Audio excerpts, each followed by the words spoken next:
Au Togo, les prix du carburant ont connu une légère baisse depuis près de 3 mois. De nouvelles tarifications sont en vigueur depuis le 10 décembre 2024. À la même date, un arrêté interministériel fixait les tarifs des transports urbains. Près de 3 mois après l'entrée en vigueur de cette décision, le constat sur le terrain est amer, les anciens tarifs restent appliqués, affichant l'incapacité du gouvernement à faire respecter ses propres décisions.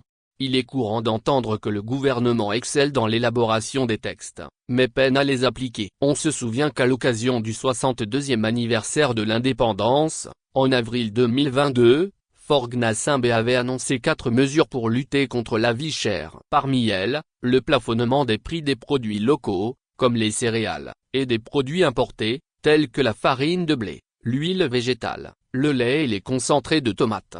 Mais sur le terrain, cette mesure s'est avérée inapplicable. Certains clients, tentant de rappeler aux commerçantes les prix plafonnés du maïs, se sont vus répondre « On ne vend pas le maïs de Faure ici ».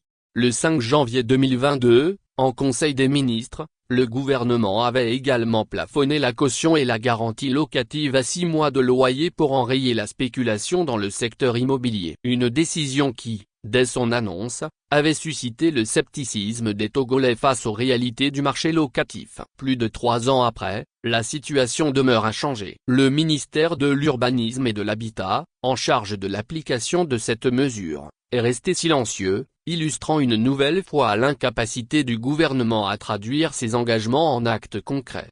Depuis le 10 décembre 2024, de nouveaux tarifs sont censés s'appliquer au transport interurbain. Selon l'arrêté interministériel N-01-2024/MNTR/MCACL, le trajet Lomé-Dapahan doit être facturé à 8 500 FCFA et celui de Dapahan à 5AC, 30 km, à 800 FCFA.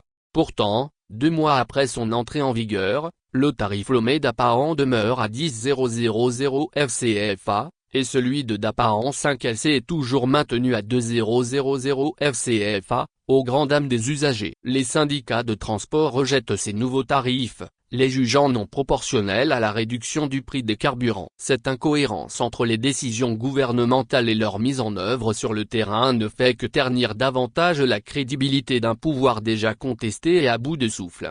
Au sein de l'opinion publique, des questions récurrentes surgissent. Pourquoi certaines décisions sont-elles appliquées à la lettre, alors que d'autres sont ignorées? L'exemple du port obligatoire du casque pour les passagers de 2 roues est éloquent. Cette mesure est strictement imposée, avec des sanctions immédiates pour les contrevenants. Pourtant, d'autres décisions, tout aussi importantes, ne bénéficient pas de la même rigueur d'application. Dès lors, une interrogation légitime se pose, le gouvernement craint-il de mettre la pression sur les syndicats de transport pour faire respecter les nouveaux tarifs? Ou bien cette indulgence est-elle liée au fait que cette corporation, à l'instar de nombreuses autres, est dirigée par des proches ou des militants du régime en place? Face à ces interrogations, l'exécutif peine à convaincre de sa volonté réelle de faire respecter ses propres décisions.